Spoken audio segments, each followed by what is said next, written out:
I'll probably bring some food or some donations of some sort. Okay, cool. And what's your name? My name's Sigma. Sigma. Okay, cool. So go ahead with your story. So, COVID happened, and then what? COVID happened. I ended up getting a divorce during that time and lost everything. Like, I had 2 acres. I'd worked my entire life. All of a sudden, there were no jobs in town. I ended up losing the property I had because I was still paying it off. Lost my family pretty much in the divorce. It's been a nightmare ever since. I haven't seen my daughter in over a year because And that's of because parental and it all alienation. started because you got laid off of work, huh? There were marital problems going on before. It just kind of fell in together, but all the So it just, economic like, yeah. problems happened because I got let go. Yeah. And I was working. They were actually trending to make me the service manager at a small motel in a small town in northern Arizona that, like I said, it's dependent entirely on tourism.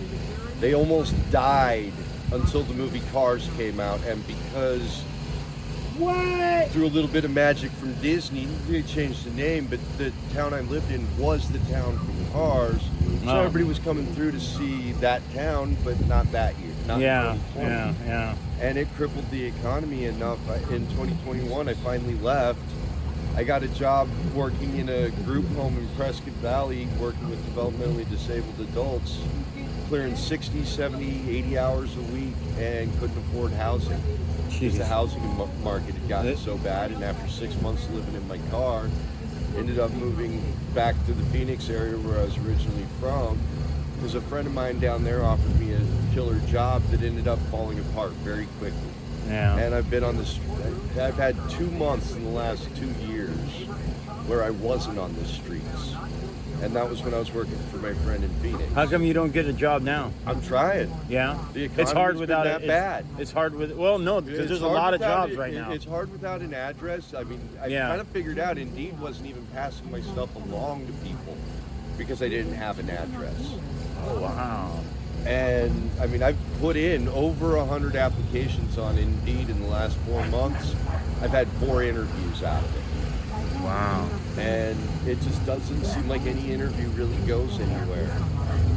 It's getting very, very frustrating at this point, almost a little scary. It kind of enlightens me on another facet of how things need to change. You know.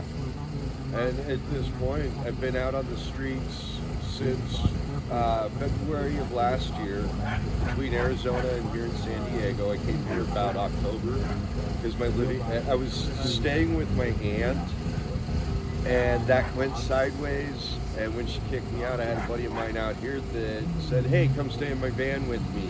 Yeah. And there's better resources out here. And staying Yeah. in the van lasted 2 months. But the resources has not been wrong about it.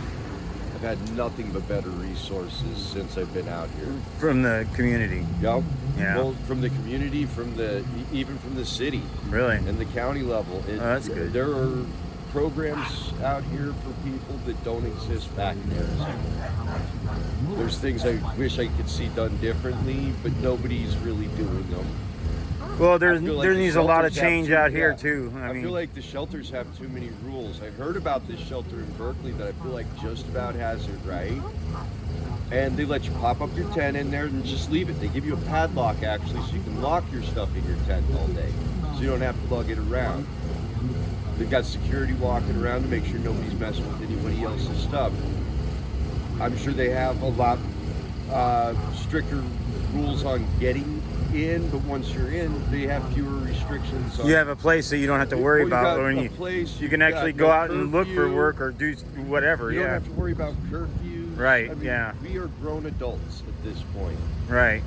And a lot of us out here, it's either health problems or economic issues that have pushed us out here. There's a lot of us out here that do not fall in the refugees of the war on drugs category. Yeah. And those of us, we struggle just as much as everybody else, and nobody really realizes. Some of us are literally a job away from being able to get off the streets. Right. Right. And we just can't find that job. I know, and I know because it was hard for me to get off the streets and Can I say something in your documentary? yeah, you can. The reason why I'm on the streets, February of last year, the owner of the house that I was living in for over 10 years sold the house, and the new owner kicked everybody out. He didn't give a damn if they were disabled or not. Yeah, that's so messed up. That's illegal too. Did you hear stories? I That's think. what happened to me. Yeah. And, I mean, I've heard stories similar. I've lost a From lot. a lot of people out here. I've actually been surprised how many of the people out here didn't get started on drugs Right. until they were out here and pretty much started as a coping mechanism. Right. But since I've been out here, I've seen some crazy stuff go down. I had friends get killed in a car. One of them get killed in a car accident that I walked away from where they got hit. Not 5 minutes before, I literally turned the corner just far enough I didn't see or hear anything. And that's when when a drunk driver jumped the curb in the middle of the day Oh my and God. hit two of my friends standing on the side of the street. Yeah, trying to rest. it's a quote unquote upstanding citizen, supposedly. And one of them, she lost her life because of it. And she was out here trying to help people out. There's a lot of us that have this mentality of the people who have the best idea of what we need for help out here are the boots on the ground. And so we go around trying to help the people that we're with. Yeah, so I'm gonna have to get. Do you have a phone? Yeah, I do. Okay, so let me get your number, and then here I'm gonna stop the video, and then